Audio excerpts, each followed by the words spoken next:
So here's a good stat. This is, I've really familiarized myself with the IQ literature, and it's a dismal, horrible literature, but you really need to know it because it's a solid literature, unfortunately. And one of the most terrifying statistics I ever came across was one detailing out the rationale of the United States Armed Forces for not allowing you can't induct anyone into the armed forces in the US if they have an IQ of less than 83. Okay, so let's just take that apart for a minute because it's a horrifying thing.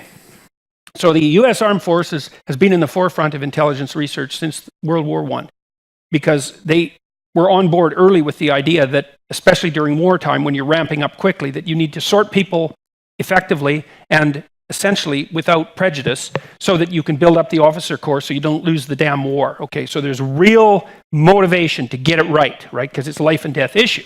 So they used IQ. They did a lot of the early psychometric work on IQ.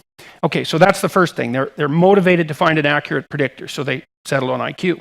The second thing was the United States Armed Forces is also really motivated to get people into the armed forces, peacetime or wartime. Wartime, well, for obvious reasons. Peacetime because, well, first of all, you got to keep the armed forces going. And second, you can use the armed forces during peacetime as a way of taking people out of the underclass and moving them up into the working class or the middle class, right? You can use it as a training mechanism.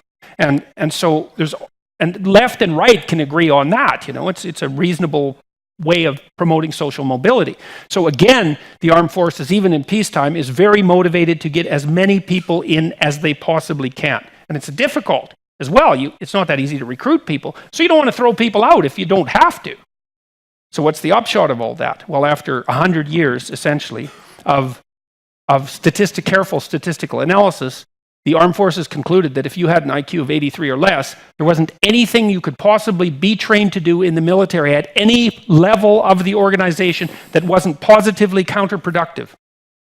Okay, you think, well, so what? 83, okay. Yeah, 1 in 10. 1 in 10. That's 1 in 10 people.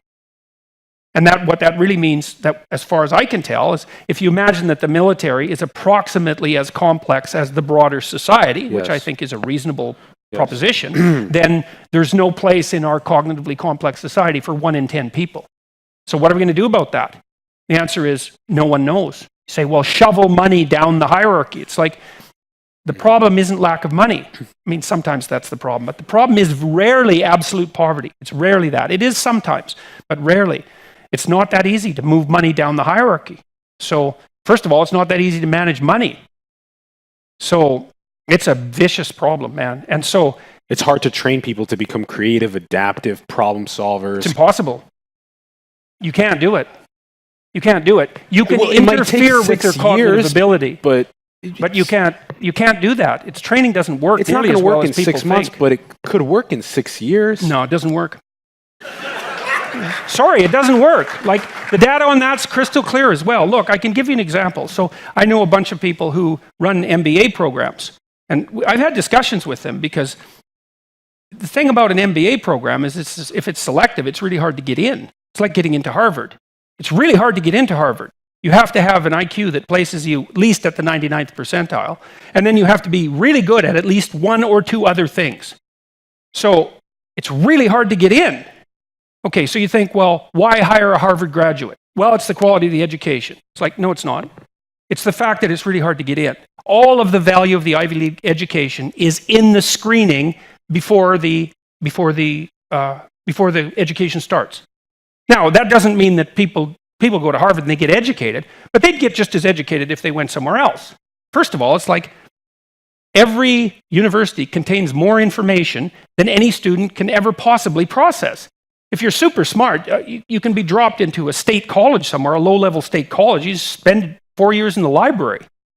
Like, what are you going to do, read the whole library? No. Right, so and the data on this is quite clear. It's like, and it's the same with private schools. The reason that people who go to private schools do better than people who go to public schools is because, generally speaking, the people who go into private schools are smarter. It's not the education that's any better. And so we radically overestimate the degree to which training works. So now you can train people to be stupid, but training them to be smarter than they are is really, really, really hard. So, like I said, it's a dismal literature. And the liberals think everyone's roughly equal. And there's a job for everyone, you just have to train them. It's like, no, wrong. And the conservatives think, well, there's a job for everyone if they just get off their ass and work. It's like, no, that's wrong too. Even though, if you work, that's better. And, well, so that's on the conservative end. But the liberals won't take into account individual differences. Well, obviously, that's part of what the whole politically correct discussion is about. It's like, everyone's the same. It's like, yeah, they're not. You know, and I find it's really